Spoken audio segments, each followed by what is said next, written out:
So this is a chance for everyone to ask questions. This is an informal discussion, so please do ask your questions through the chat. I think that will be filtered through to me by the society. So while we're waiting for some questions to come through, maybe I could start with an obvious question. We're living in the pandemic.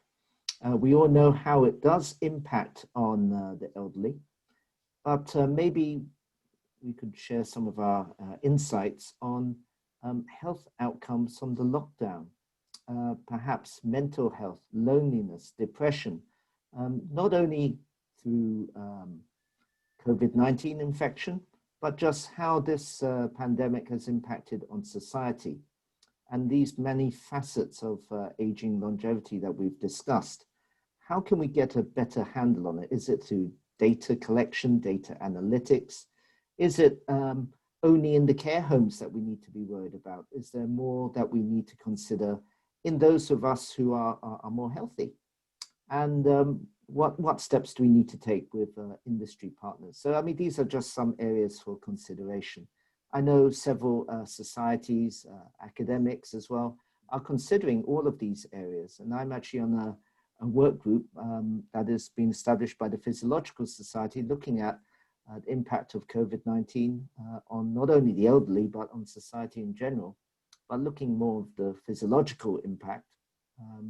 Maybe I can hand over to David first on mental health. Well, it's a bit of an unknown, obviously, because we're not going to know what the long-term consequences are. If we think about mental health, we know that it's been a grueling time for our societies, and a lot of people have really struggled, particularly during lockdown.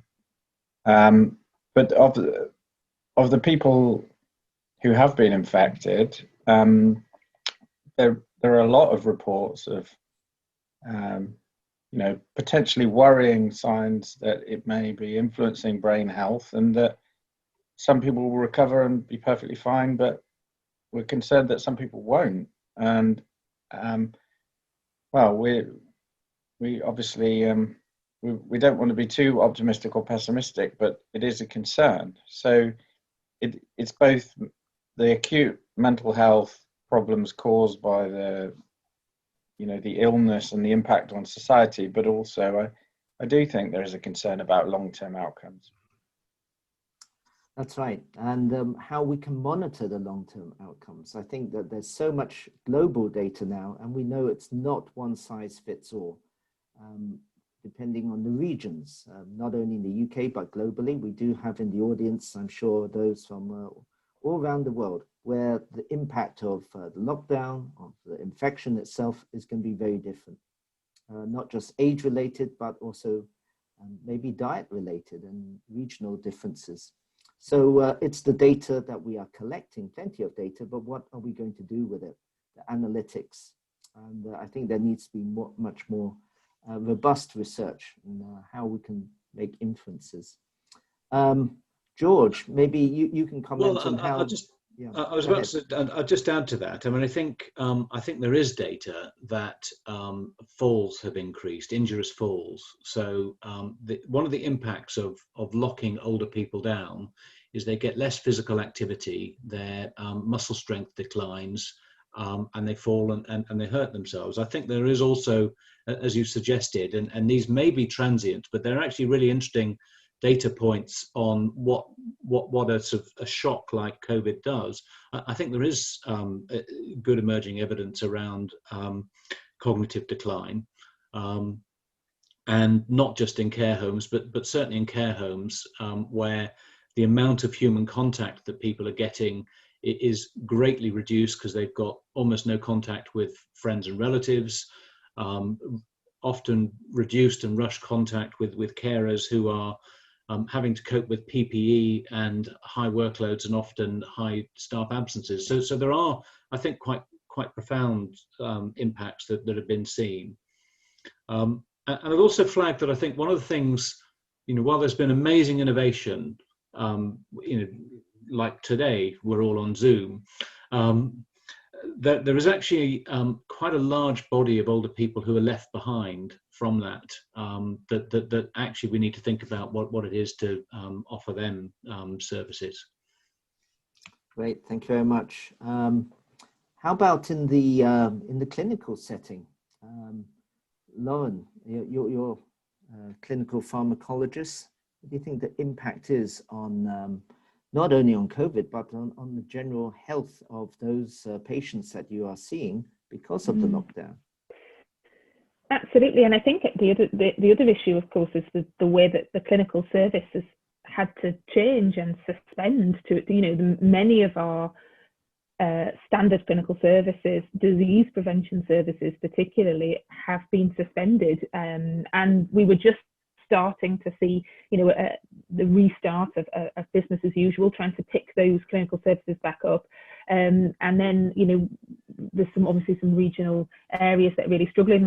In Liverpool, myself, we're experiencing high numbers of COVID. So again, that impacts on the healthcare service, and more admissions stretches the workforce, rather thin, workforce sickness as well, and the knock-on impact of that. And it's hard to know. It's almost unimaginable that we're 7 months down the line and we're not able to see a normal kind of business as usual pattern yet. And it was always hard to imagine that right at the start. But I think that will have a significant impact, because people's regular care for their long-term conditions, which are maybe asymptomatic, so things like high blood pressure, they're not something that you can feel. It's maybe not something that people feel that they need to have regular care for, but they would be regularly seeing their GP or their practice, a nurse at the practice, regular monitoring, all that kind of stuff that may well go out of the window, coupled with people staying at home more, maybe exercising less. We've all seen, there are some people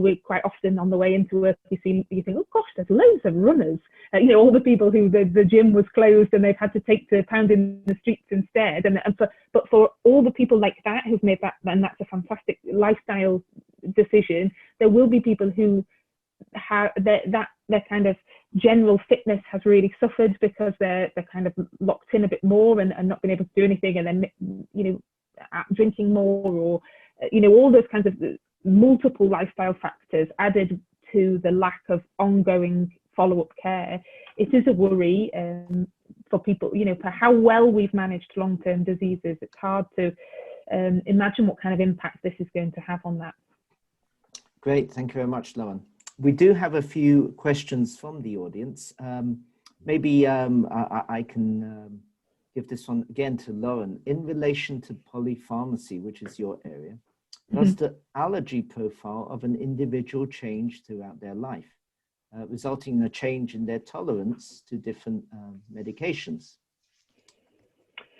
Yeah, I guess it's how you define. Yeah, defining allergy is a difficult one. So people having, if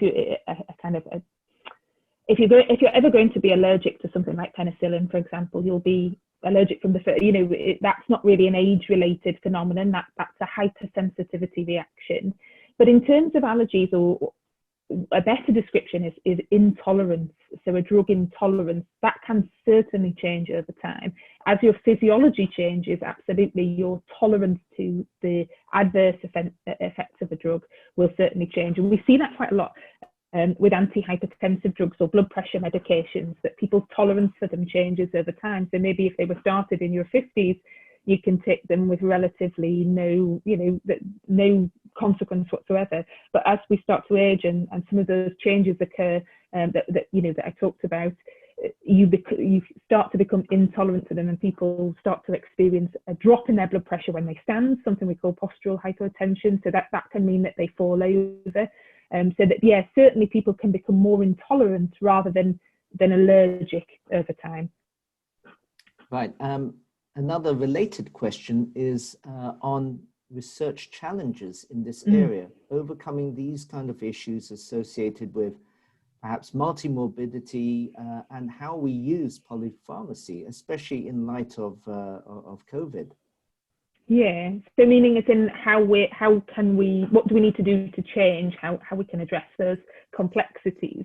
I think it's a massive challenge. I think one of the things I advocate for is is the importance of including people with multimorbidity in clinical trials. And I think that's essential. If we're ever going to do studies that are relevant to the population that we live in, we have to acknowledge that they're far more complicated, that it's very uncommon now actually for people to have a single disease. And a lot of that is because we're so much better at health surveillance. If you were diagnosed with high blood pressure, we will check your fasting sugars to see if you've got diabetes. We will check your fasting lipids to see if you've got high cholesterol. So people can quite rapidly go from having 0 diseases to having 3 in the course of a few days.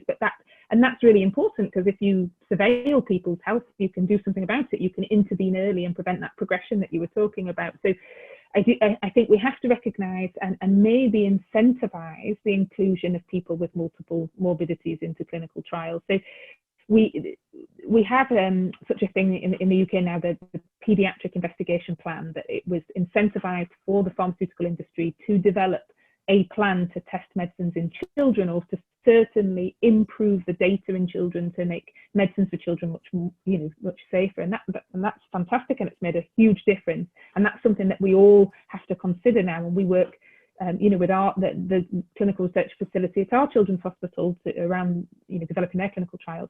And I think the same should be true for a multimorbidity investigation plan, or for an older person's investigation plan, which quite often I guess you're talking about the same thing in many ways. The older we get, the more likely we are to accumulate diseases. But to make that an essential part of the investigation plan for any medicine is that it must include either or people with multiple diseases, to see how that drug interacts with people with multiple diseases and therefore multiple drugs, or indeed to have an older people's investigation plan, that you need to look at safety in people who are physiologically very different, because we can't keep testing drugs in young, fit, healthy men and giving them to very elderly people and assume that those people are the same, because they're not. And it is a worry. It is a big threat to the health of the elderly. Nobody wants to spend time in hospital, but certainly not towards the end of your life. It becomes essential to keep people out of hospital. Great, thank you very much. Another interesting area that we've touched on already in some of your presentations, about health inequalities across the UK, or maybe across the world. These have been highlighted through the pandemic, and something that academics are addressing, policymakers are addressing. But now that this is in a greater level of it is in public discussion, how can we take this into account as we are developing policy, healthcare interventions, even research projects, research funding? So healthcare inequalities, maybe I can hand over first of all to George. Yeah, no, and absolutely great question. I suppose that the starting point actually builds on something that David talked about. He talked about the UK Biobank with 500,000 participants. There's a program called Accelerating Detection of Disease, which is looking to expand that to a population of 5 million.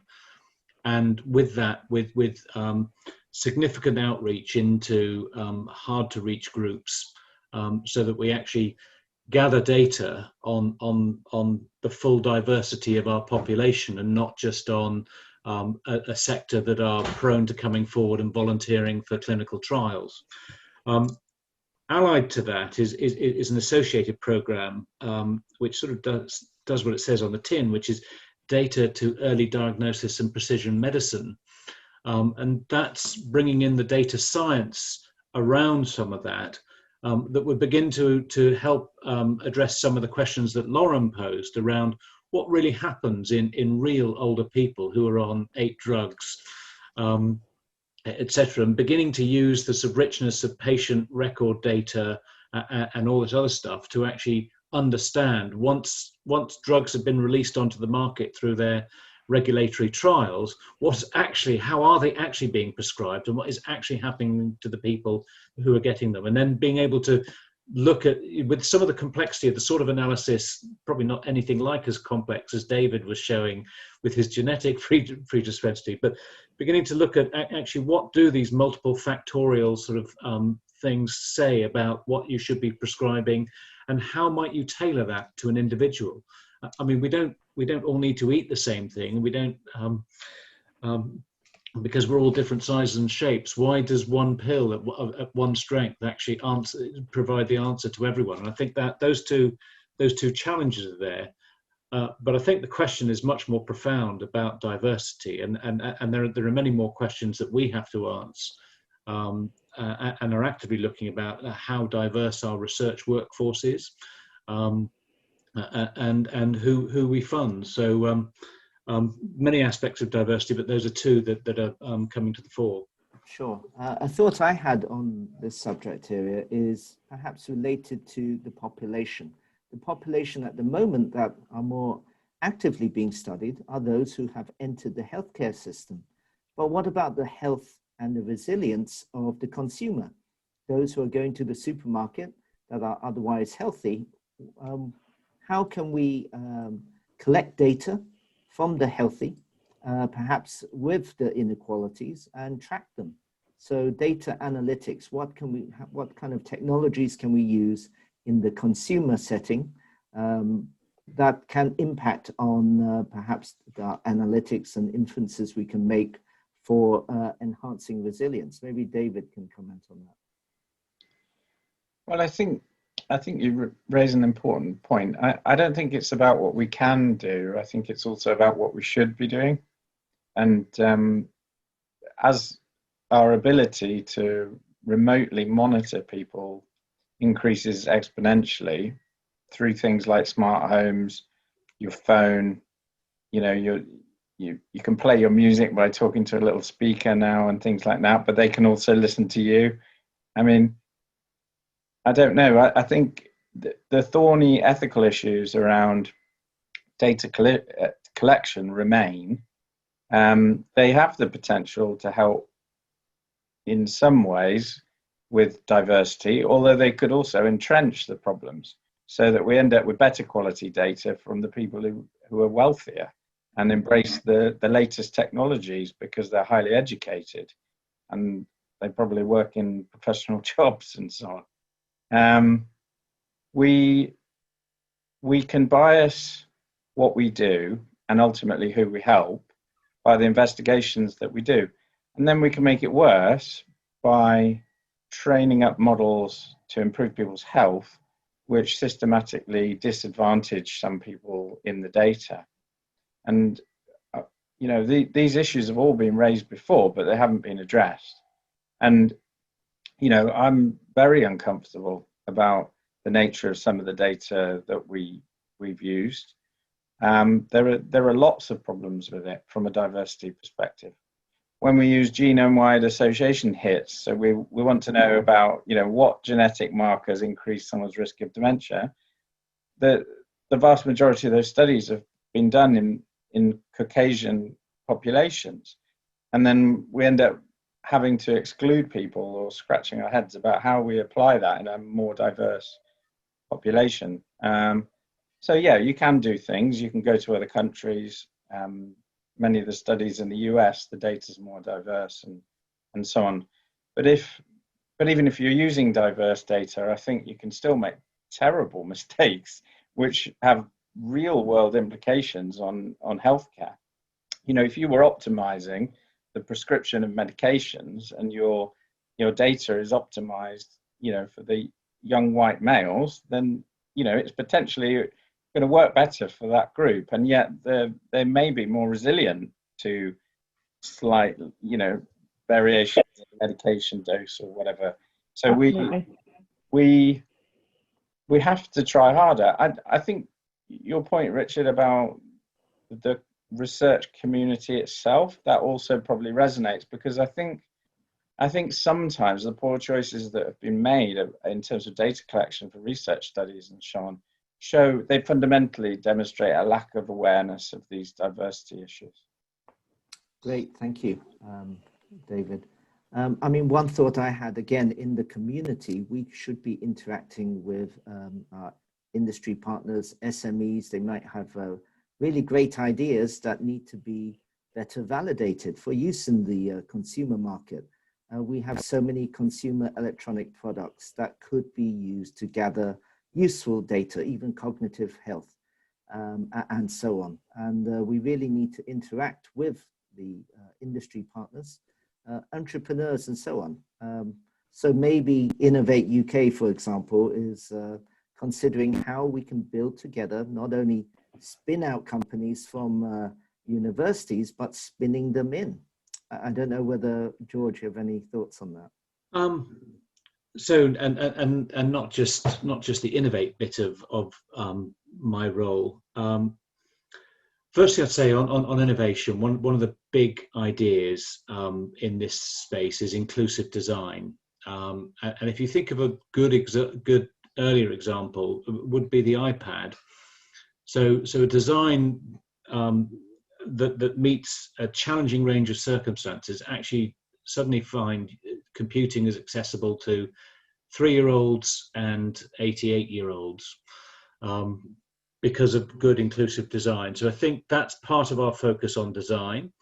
I absolutely echo what David was saying. You know, that one of the risks that we have here is a surveillance society, which is very countercultural to where we are in the UK. And I think that's why it's important that our research includes social and behavioural research, and a bit like inclusive design.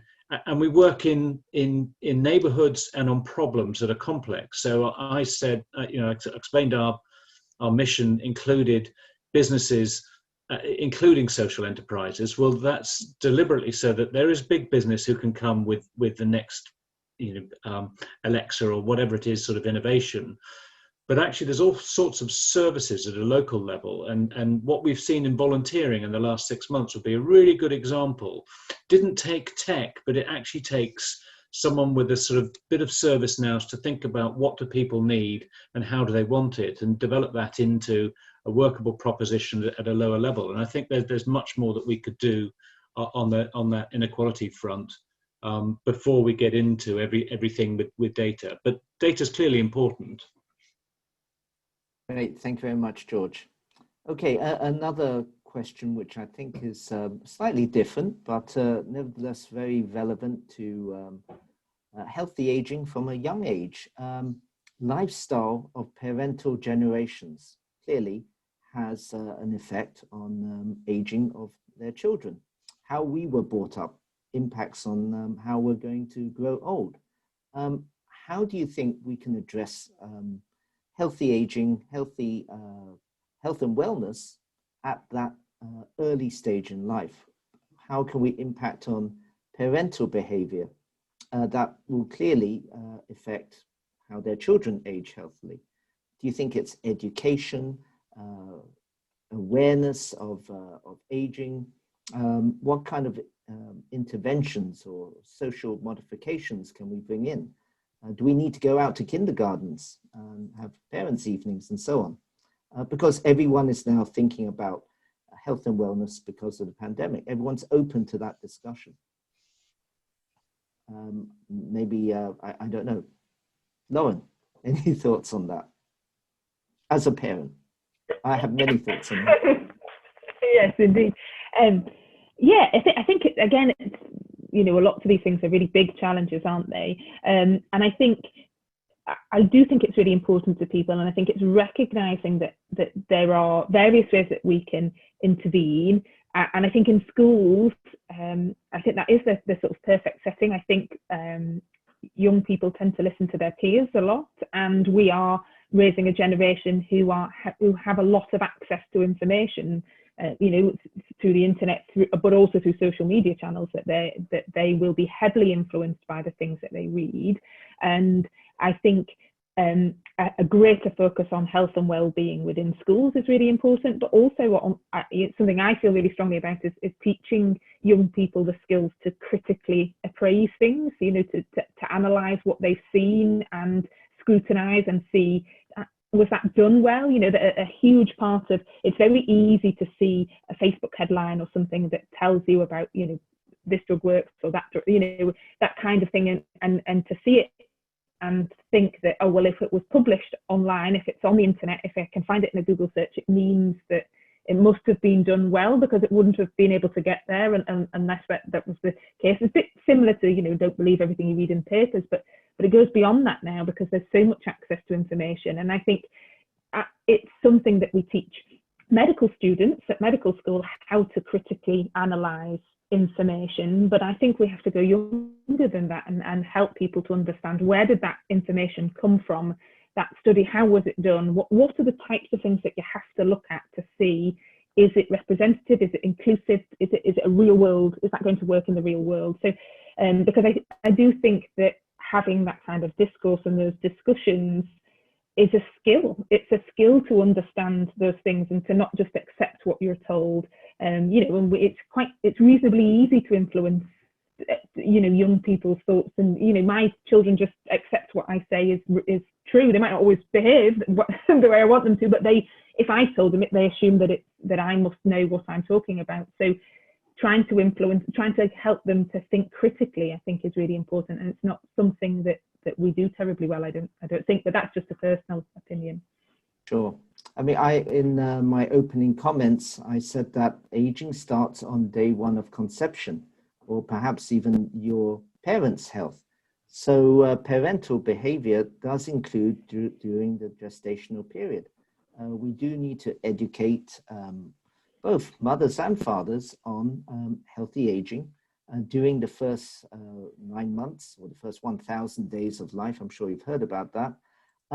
And perhaps now with mothers giving birth at a slightly older age, I don't know what impact that might have on the health of a whole generation. If mothers were giving birth previously in their 20s, but now it's clearly advancing into their 30s, and that also has an impact on healthy aging. More of a comment than a question, but any thoughts on that? Yeah, I mean, yeah, George. If I should come in, I suppose I've worked on a number of countries overseas, and those that are taking this sort of thing really seriously talk about embedding health in all policies across government. And I think when I sort of painted the picture of the Aging Society Grand Challenge sort of scope, I was sort of alluding to the fact that actually it's going to require just the same sort of integrated approach that the response to climate change is now demanding. Everything from education to transport to the way we work. The other thought that comes to me, is just think about what Marcus Rashford has done for nutrition at school through his campaign. So, yes, there's parents, but actually some parents don't have the resources, or maybe don't even have the knowledge that they've got. So I think there's a huge amount more, and it's not all down to the healthcare system to actually have this impact. It spreads really quite broadly.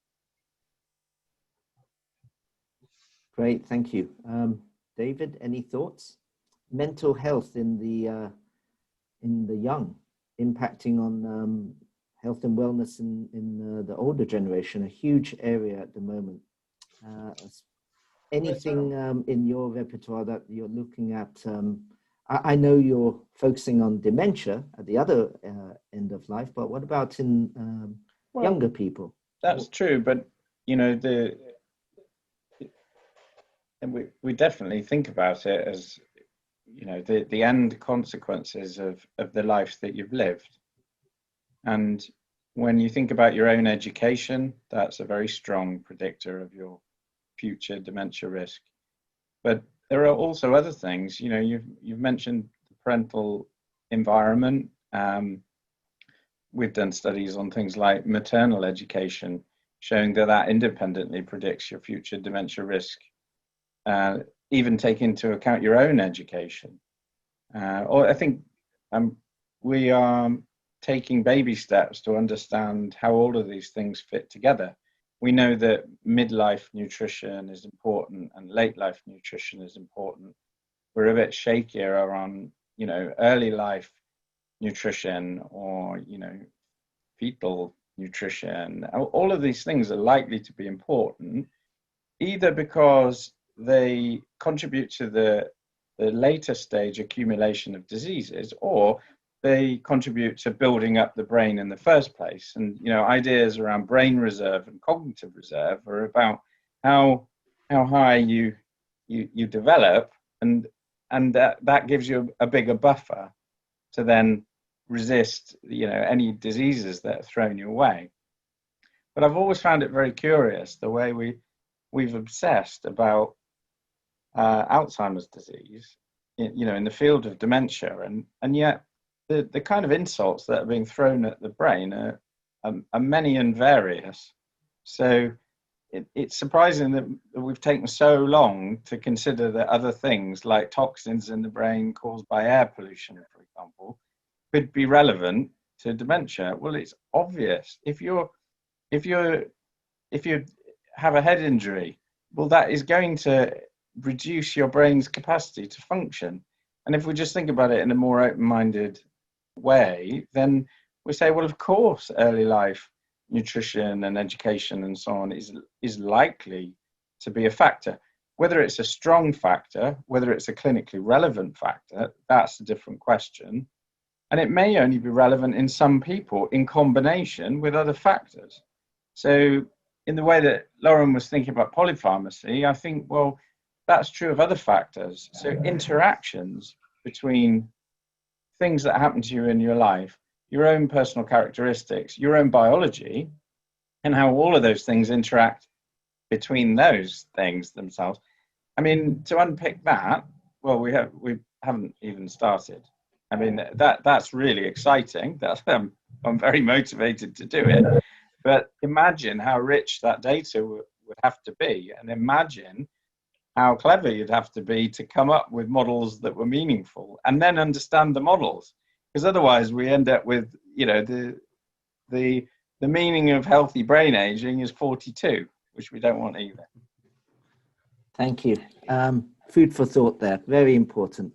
It's not one size fits all. Personalized aging trajectory, how we can modify it. It is malleable in many respects, and a lot more research required. You mentioned air pollution and the environment. So there's a very interesting comment here about aging, longevity, and sustainability. Clearly, climate change, air pollution does impact on, clearly, lung health. If you have damaged lungs, maybe you would have more severe COVID infection should you have the virus and so on.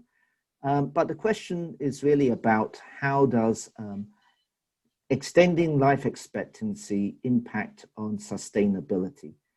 If we're all living longer, more healthily, consuming, can we sustain that environmentally? Are we going to be more polluting? Is there going to be more food insecurity and so on? I don't know whether that's something George can comment on. I'm sure there's a lot of research in that area, but does this go hand in hand with healthy longevity? Maybe in some parts of the world, this would be a serious factor when populations have traditionally not exceeded 70, for example. But now, because of the improvement in lifestyle and so on, they're living into their 80s and 90s, whereas the infrastructure hasn't caught up yet.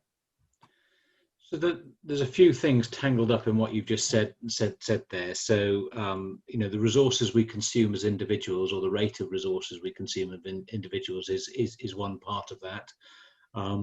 Will populations continue to grow in the lesser developed economies at the rate that they're doing? So what's peak population for the world? I don't think we're particularly sort of focused on that.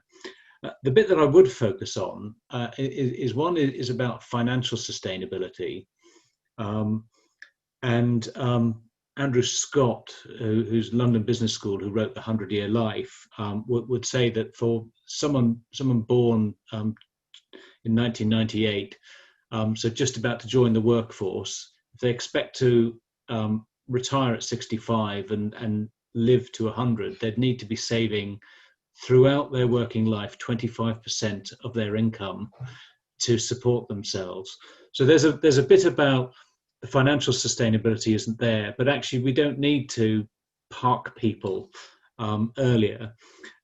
That then raises questions. The other bit that I would really question, we are sort of thinking about, is about intergenerational fairness. And I think COVID has really brought this into a spotlight. So back in sort of February, early March, when I was sort of, called to sort of the House of Lords inquiry on ageing, would have been sort of saying, well, actually, it makes sense to have older people retained in the workforce because we're facing a sort of shortage of people in the workforce, and they don't need to go to scrap heap.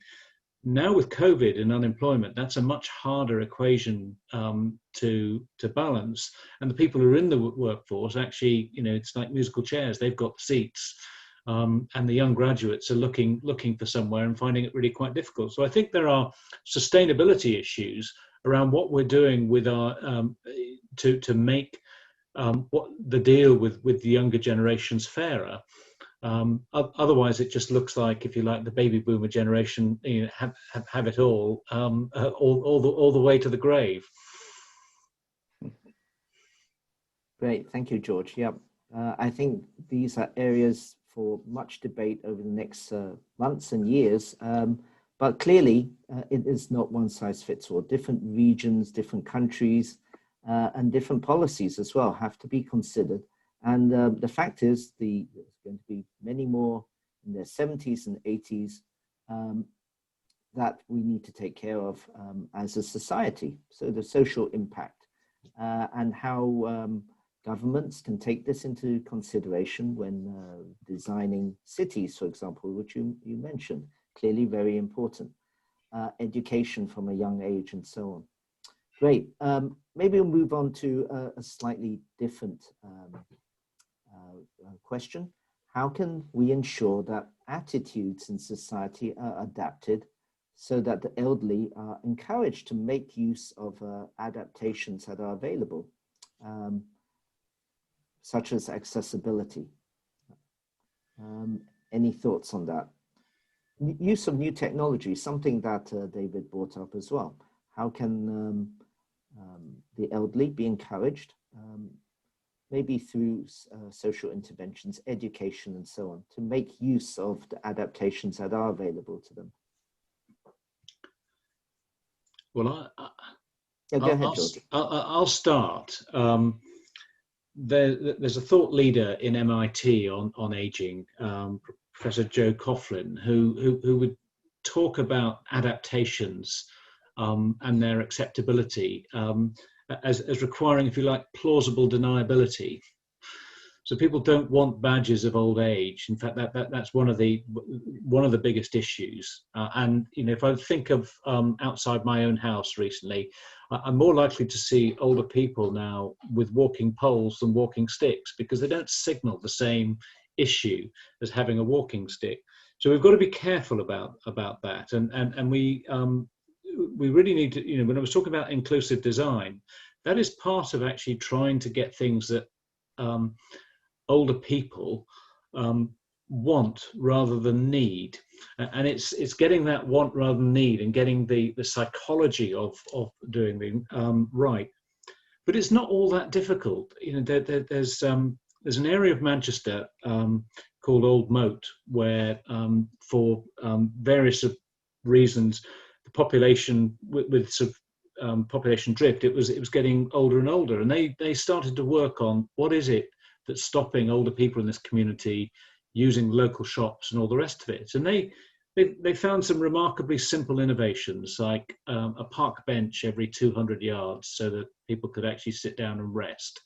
And an initiative in local shops called Take a Seat, which was literally local shops welcoming older people who could take a seat, have a glass of water, and use the bathroom. And Lauren talked about people on diuretics being really scared to leave the house because they didn't know where the next loo was. These simple things can actually make a huge difference to livelihoods and communities.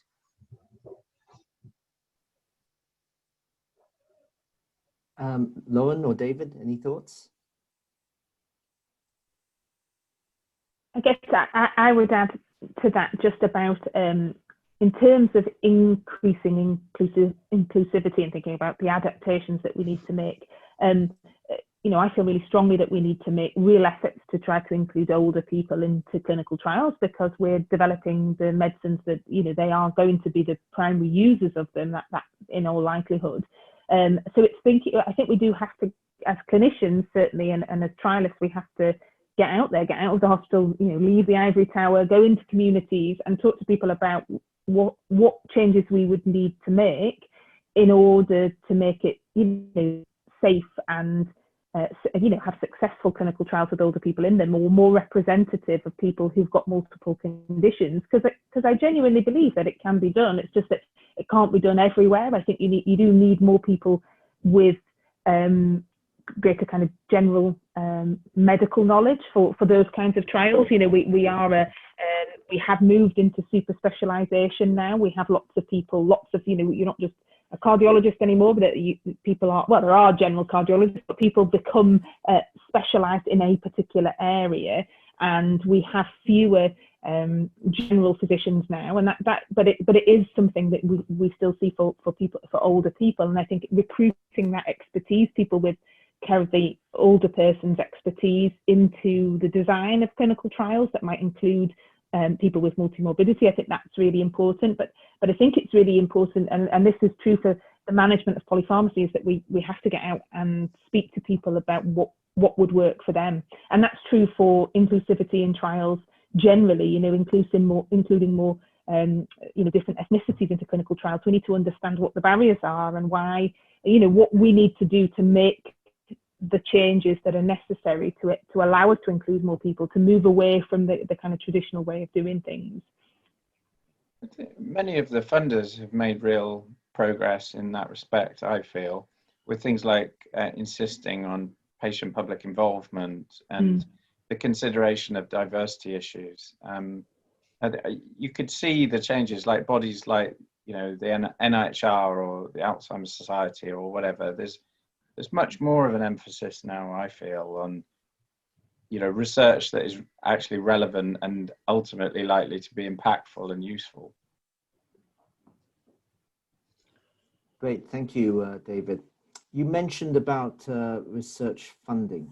There is a question about the balance of funding, either mitigating some of the short-term consequences of decline in older age versus the improvement of our understanding of the mechanisms of aging, lifelong studies. So is it short-term firefighting, or do we need to spend more resource on understanding how we can enhance resilience? Maybe George has some insights there. Well, interesting time, because we're meant to be going through a spending review, and I think it's doubly interesting because we are in the grips of a pandemic. So, if you think of health policy over the last probably 30 years, has been talked about how infectious diseases are a thing of the past and it's all about long-term conditions. And now suddenly we're deciding that actually we've got to turn everything on its head and deal with infectious disease and think about the test and trace and all the other stuff that needs to go with it. You also talk about basic science and others. Given the audience tonight, I think it's really interesting that one of the companies that UK companies that is bringing some of the sort of rapid tests to market is Oxford Nanopore. And Oxford Nanopore comes out of basic cell research on how, and I'm going to get this biologically wrong, but how do viruses penetrate cell walls and infect cells? And they found that actually that mechanism provides a way of actually doing DNA sequencing and turn it into a handheld. So it's important to say that actually it's not just the end application, but some of this basic science is important. And I think we will always see a portfolio, from both in terms of different themes and in terms of different stages. Right now, I suspect that we're going to go in the short term into something that's much more balanced around infectious diseases. But aging populations are with us, and what I was saying, the actual impact of COVID on longevity looks like it's going to be minimal, because it's taking the people at later life in disproportionate numbers to anyone else. So come 2035, we're still going to have an aging population issue, which is a policy and a research funding issue. Great, thank you for that, George. I think because of the pandemic, as we said earlier, research and even thought processes in this area have really advanced by many years. And this also presents many opportunities for us to embrace new technologies, new ways of thinking outside the box because the box is broken. You know, many ways in which we should be using the opportunities that are presented to us to really look at the population in general, not just those who are in the clinical healthcare setting, but those of us who remain well and to have biomarkers of health, not just biomarkers of aging, biomarkers of disease, and how we can maintain health. So lots of research from the basic sciences to the social sciences. It's difficult. Spending is always a challenge, but having the debate is the main thing. I think this has been a very good evening. Because of time, we have only a few more moments. If there are any comments that either David or Llewellyn would like to make that you haven't already, just to wrap up. Well, I'd probably add to what you said about funding, Richard, and I've mentioned some of the charities that I work with already, and I'm a bit worried that how hard they've been hit financially, and if we pull resource to now focus on infectious disease, well, areas that have historically been neglected, like dementia research, it just felt like we were finding our feet. So I hope that the allocation of resources reflects more than politics, and that we think about the population need. And, you know, a case can be made for many conditions, and obviously I'm probably very biased and I'm open about that, but you know, we've historically developed fad conditions like cancer and cardiovascular disease, and we've made great progress in those areas because they've been massively resourced compared to other areas. And I think we're in danger of following the trends rather than allocating resources on the basis of need. Great, thank you. Llewellyn, any final comments? No, I'm okay. Thank you, Dave. Okay. Well, it just leaves me to thank all of you for a really interesting, informative evening. I've certainly learned a lot myself, appreciated things that I haven't thought about, and also to thank the audience for joining us this evening. This is part of the Biology Week. There are many other events going on this week. Thank you for your insightful questions. I'm sure there were many more out there that we didn't have time to cover. We're happy to receive questions, maybe through the Society. If you do have anything, please do email through to the Society and it'll get through to us. So Biology Week will be running until Sunday, the 11th of October, another week to go. And there are many events that are available for you to join virtually on the RSB website. And please do also remember that there is a competition.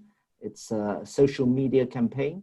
And all you need to do is share a photo of yourself in, it says in action. I'm not sure what kind of action that is, something involving biology. But biology is the breadth of the biosciences. It's not just about aging, although that is something on our minds at the moment. So with that, I'd just like to thank you all again for joining us this evening, taking the time to speak to us. For those of you who are joining from all around the world,